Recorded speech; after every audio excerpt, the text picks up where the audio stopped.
വലിയ നോമ്പിലെ 10-ാം ദിവസമായി ഇന്ന് യോഹന്നാൻ സ്നാപകന്റെ രക്തസാക്ഷിത്വത്തിന്റെ ദാരുണമായ കഥയാണ് സുവിശേഷ ഭാഗം. വിശുദ്ധനായ മത്തായി ശ്ലീഹ അറിയിച്ച സുവിശേഷം 14-ാം അധ്യായം 1 മുതൽ 12 വരെയുള്ള തിരുവചനം. ഇവിടെ ഹെറോദേസിന്റെ മുൻപിൽ നിർഭയനായി നിലകൊള്ളുന്ന യോഹന്നാൻ സത്യം വ്യക്തതയോടെ ആത്മധൈര്യത്തോടെ സംസാരിക്കുകയാണ്.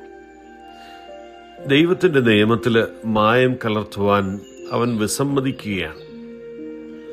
അപകട സാധ്യത അവനെ അറിയാം. അതിന് കൊടുക്കേണ്ട വില യോഹന്നാന് നന്നായി അറിയാം. എന്നിട്ടും തൻ്റെ സുരക്ഷിതത്വത്തിനപ്പുറം വിശ്വസ്തത തെരഞ്ഞെടുക്കുന്ന വിശുദ്ധൻ.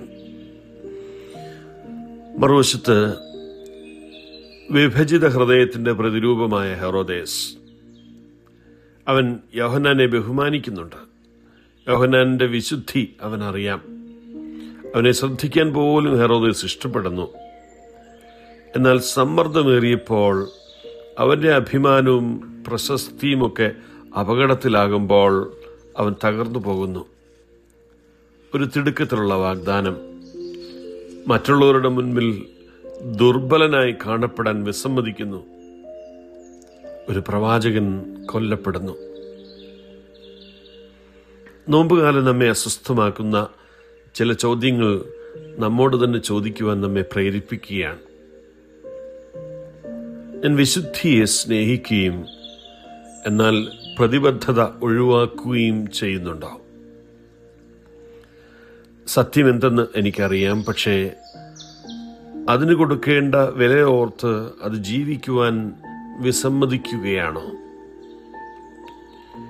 എൻ്റെ ആത്മാവ് നഷ്ടപ്പെടുന്നതിനേക്കാൾ മറ്റുള്ളവരുടെ പ്രശംസയും അംഗീകാരവും നഷ്ടപ്പെടുമെന്ന് ഞാൻ ഭയക്കുന്നുണ്ടോ?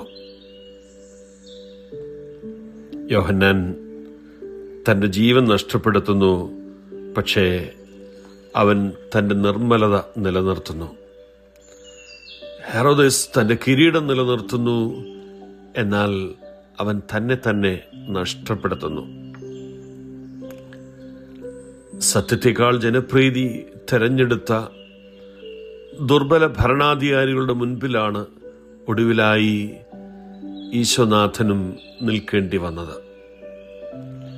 ദുഃഖവെള്ളിയാഴ്ചയല്ല പീഠാനുഭവം ആരംഭിച്ചത്, മറിച്ച് മനസ്സിന്റെ പരിവർത്തനത്തെക്കാൾ ഈ ലോകത്തിന്റെ ആശ്വാസം ഇഷ്ടപ്പെടുന്ന ഹൃദയങ്ങളിലാണ് അത് ആരംഭിച്ചത്. This Lent is not about small adjustments. It's about courage. ആത്മധൈര്യത്തോടെ സത്യത്തിനു വേണ്ടി നിലകൊള്ളാം. യോഹന്നാനെ പോലെ നമുക്കും സത്യത്തിനായിട്ട് നിലകൊള്ളുന്നവരാകാം. ആമേൻ. ദൈവം നമ്മെ അനുഗ്രഹിക്കട്ടെ.